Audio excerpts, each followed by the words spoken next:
All right, people, what's going on? I know I'm a little bit late with this video, but after the cuts were finally announced, after we got the full list, I had to make the Bleacher Report video first. So sometime in the next, I'd imagine, hour or so, look for that to be going live on Bleacher Report. You can view it in the app on my page, or you can view it on the Seahawks page on BleacherReport.com once it's up. So keep an eye out for that. It's going to be doing a quick rundown of the movement over the last couple days for the Seahawks, but this video, we're going to go over things a little bit more gradually, slowly, kind of really process each move, at least the ones that warrant some processing, even though we are just a little bit late. I know that most of you guys have probably known the full list of moves for close to an hour, maybe even a little bit more by the time I actually get this video up. So chronologically, after noon, like right after my video went live, we got Ricky White III. He was waived, which was relatively expected. I thought there was maybe some room for him, but he was definitely leaning that way. I personally hope he makes it back to the practice squad. Brady Henderson mentions that because I think there's some exciting stuff with Ricky White III that you're not going to find very many other places. We also waived, and this was a surprise for some, Jamie Sheriff. I thought he was going to be a practice squad guy, so this doesn't surprise me, but it is worth noting that this is a guy who we were having play on the inside and the outside. So to cut him, that indicates a couple of things. It indicates good things about Uchenna Nwosu, and it also indicates a good amount of faith in a guy like Drake Thomas. Because remember, we already know about O'Connell. Now, after we got the Jamie Sheriff thing, things were quiet for a little bit, and then Dugar was able to get the full list. He was the first one that I saw with the full list anyway. And from this list, you can get every move that was made over the last couple days. That dropped right around 3. And from this, you can kind of get the full 53-man roster. This video, we're not going to talk about the full 53. I'll do that either later today or tomorrow. But let's take a look at these moves. Some of these moves we already know from earlier. Some of them are new as far as we know. Some people were kind of able to derive certain things based on the practice that the Seahawks had today. And that's another thing we may talk about if we get any information out of the Seahawks from it. They did practice today. But for the moment, we know what the 53 is. You can derive what the 53 is from the releases, which the Seahawks official X account already has. So I want to be clear, none of this is final for week 1. There's going to be plenty of stuff that happens over the next couple of days and even couple of weeks. So what we have is, first, let's start on this list right here. Let's zoom in a little bit. So Michael Gerald traded to Atlanta. We knew about that. We were aware of that earlier this morning. Again, I don't love it, but at the same time, there was an opportunity to get at least something of an asset for Gerald, and he was a long shot. Like, he was a long shot. There's no way around it. Veteran contracts terminated. Remember, not every player is equal when they get pushed off the team. Some guys get cut. Some guys get waived. Some guys get released. Some guys get their contract terminated. It all depends on the player and his circumstance. So, veteran contracts terminated. Quentin Bohanna, Shamar Jean-Charles, he just never got healthy. Zach Triner, that's a pretty strong vote of confidence in Stoll being ready for the regular season. And Marquez Valdes-Scantling, which we talked about earlier, but that was kind of the, I don't want to say it was the shocking one because I wasn't that surprised by it, but it is the costly one because of the money associated. Veteran contract terminated with an injury settlement. We had one of these, Tyler Hall. He was the guy who got injured in the final preseason game when he collided with Bobo. Waived with injury designations includes John Reese Plumlee and Wesley Steiner. Steiner is listed as a linebacker, but I think he was more of a fullback here, honestly. So either way, not much of a shot there. Waived with an injury settlement was Isis Waxter, so there will be an effort to get him back on the practice squad, but he was battling through some stuff, couldn't get past it. The reserve/non-football injury list, we have Jonathan Hankins. That's kind of the big deal one. Now, you can come off the NFI list at pretty much any time. This doesn't mean that he's just done or that he's going to miss significant time, but it means he could. And I would definitely raise the alarm about this one because whatever little you think of Jonathan Hankins, he is clearly one of the better players we have right now for that position. And without him, we're going to need to figure out something else. Riley Mills also added to the non-football injury list, which, I don't know. I don't like that nomenclature because he did get hurt playing football, but regardless, this means he's going to miss the start of the season. I mean, we knew, right? He doesn't have to miss the start of the season, but I think we all knew he was going to. So he's out. The injured reserve list added Steven Sims. So I guess he's just done for the year, but we're going to keep him around, which, I mean, whatever. Doesn't really mean much either way as far as we're concerned as fans because he's never played for us before. He did have some returner value, but he never really got used in that capacity, so clearly we had other plans. And the designated for return injured reserve added one player, Christian Haynes. And that's interesting because that means Christian Haynes is going to stick around. That means Haynes is going to be on the team. Maybe we would have tried to trade him if he wasn't hurt. Maybe if he didn't get hurt, we would have just cut him. But we're keeping him around, which, hey, it buys him a little bit of time without taking up a roster spot. Okay, I can't object too hard to that. But it does strike me as very possible that we were looking to trade him and it simply didn't come together. So, yeah, Christian Haynes could return later this year, but will miss at least, I believe it's the first 4 games.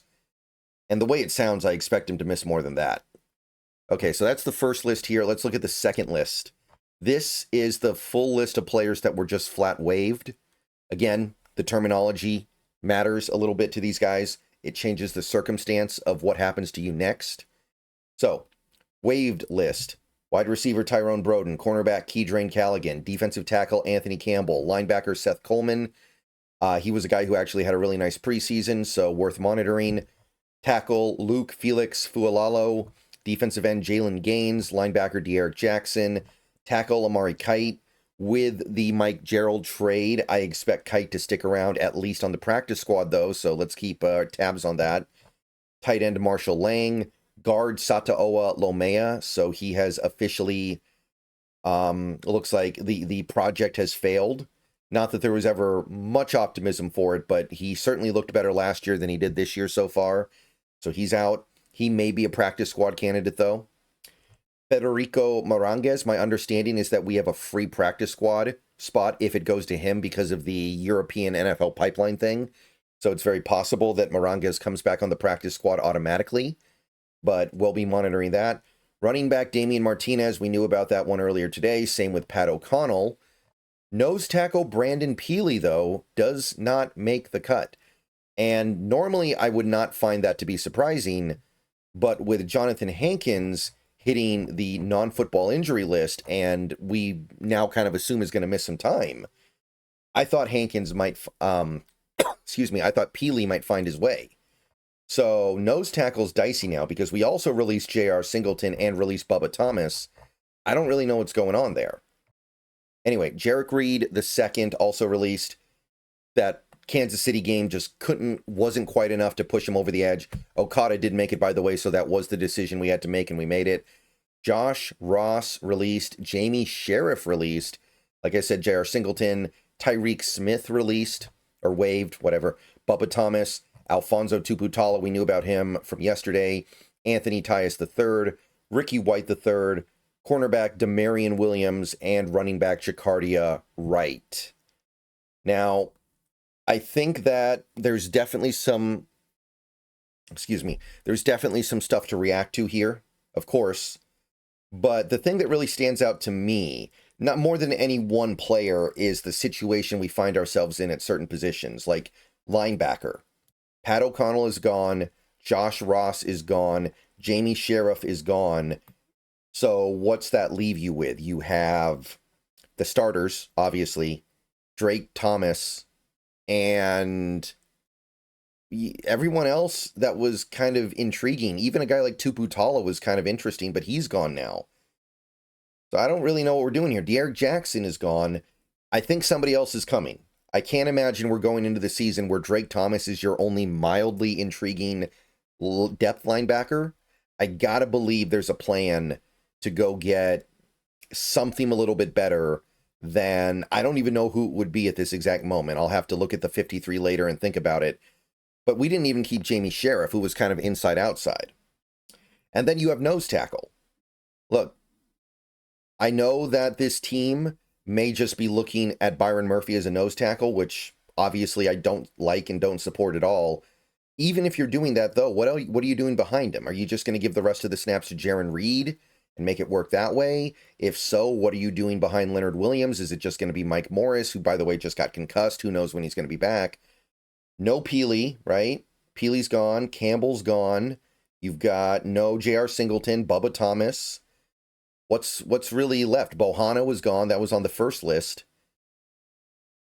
Something's got to give there. Now, again, I want to stress this. The good news is you can release a player. You can waive a player, pick them up on your practice squad the next day, and that's going to be something we watch for tomorrow. And then you can activate the player for week 1 or week 2. So that is something that we can do. But for the moment, those would be the two positions I'm worried about. So that's it for the Seahawks. That's the full list of players that were waived, released, or cut, or whatever. The point is, they're either not on the team anymore, or they are on a reserve list because of an injury. And in one case, we had a trade. Now, there was a little bit more that we got today, and while we're here, may as well take a look at it. Stuff that affects the Seahawks. Rappaport had this, made official earlier today. 49ers wide receiver Demarcus Robinson is suspended 3 games without pay. Substance abuse. Some kind of, I think it was steroids. I didn't follow this story too closely, but the reason why this matters to us is we play the Niners week 1. This is another wide receiver that they will not have. We now know that for a fact. Demarcus Robinson will miss week 1, and they're thin at receiver. Because remember, they also know they're not going to have Brandon Ayuk. He was put on the PUP list. I think he's out until at least week 6, but at least week 4. Minimum. I think it's week 4 minimum. Week 6 is kind of the best case scenario. They also put Malik Mustafa on the PUP list. That was expected as well. This is on top of all the other injuries the Niners are dealing with. They are going to be more than a few men down when we play them week 1 is my point. So that's definitely worth monitoring. We also have this from the Arizona Cardinals. They placed their top rookie, Walter Nolan III, B.J. Ojulari, and Bilal Nichols on their PUP list, which means they're going to miss that, I believe it's week 4 game against the Seahawks. So those are 3 players. Obviously, Ojulari and Nolan are very important. I don't know about Nichols.